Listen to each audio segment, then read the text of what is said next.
As the negotiation of climate change continue in Paris, AYV takes a look at the rising sea levels, the erosion of coastal shoreline, to the recent surface overflooding in the capital city of Freetown.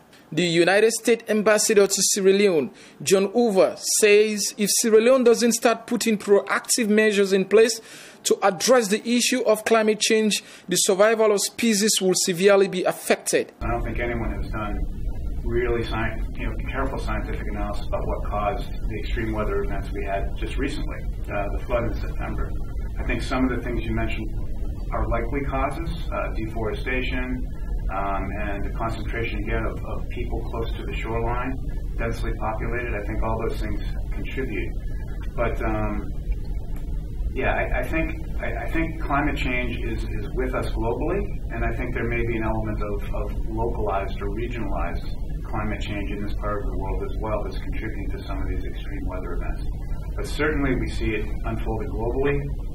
It's absolutely urgent that the world leaders who are in Paris now to try to agree on a way forward. It's absolutely essential that they succeed, because this is the fate of the planet, really, as a place that we and our children and our children's children can live safely and comfortably.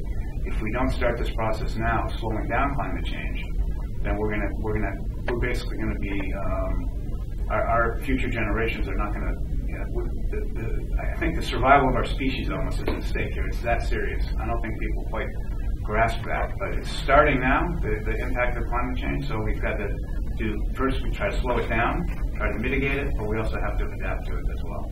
Recent surface overflooding in the capital city of Freetown shows that despite routine construction works being done by renowned engineers in the country, Sierra Leone is still yet to cope and resist the forces of nature and withstand flooding and heavy storm, despite the structural street design being put in place by engineers. Recent monsoon rains in major parts of the city shows the devastating effect heavy downpour of rain can cause in poor settlements, and in the capital city of Freetown, many homes were flooded while people were wading in at least 5 feet of water inside their bedrooms and homes. They were also watching along when their properties, worth millions of leones, were being destroyed by the heavy downpour of rains. Ambassador John Hoover explains how Sierra Leone could benefit from the 21st Conference of Parties, GOV'T in Paris. I think with new technologies, if we can use new technologies, and they're more and more affordable and more available now, we can continue to lower greenhouse gas emissions and slow down the rate of climate change. At the same time, have our economies grow. I don't think it's no longer a zero-sum game. That to reduce emissions, you have to reduce your economic growth. We don't think that's the case, given the new technologies that are available. He said the overexploitation of so much of the country's forest cover has deprived people of food and shelter, and it has also undermined defenses against the effects of climate change and disease. Adding that climate change is not just an issue for government, thereby urging everyone to play a critical role in turning climate policy into action day after day. Maybe the EPA is more expert than me. That could very well be true. I think what we should do is assume that it's true and take action to mitigate these negative and harmful consequences. Sierra Leone the government has a large delegation in Paris right now. I don't know what their commitment is specifically, but they have made a commitment in terms of reducing and slowing down greenhouse gas emissions.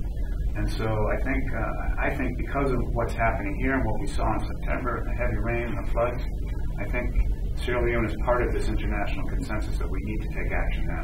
What we think with the case of Ebola, one way it may have started is that when you go from 40% forest cover in 1961 to only 5% now in Sierra Leone, you basically have this fragmentation of your forests, and that changes the whole pattern of interaction and movement between human beings and animals. And that's where we think perhaps the virus jumped from an animal reservoir to humans. So it increases the risks of disease transmission. But just generally, if you cut down all your trees, the trees are a valuable natural resource. If you don't replace them with new trees or with productive crops, then you're depleting your natural resources, and that makes it much more difficult for people to derive livelihoods. to have, shelter and to grow food. He added that greater use of renewable energy will also help Sierra Leone expand access to reliable power while protecting the environment. He, however, noted that the United States is taking bold action on climate change at home as they are working with partners nations to do the same.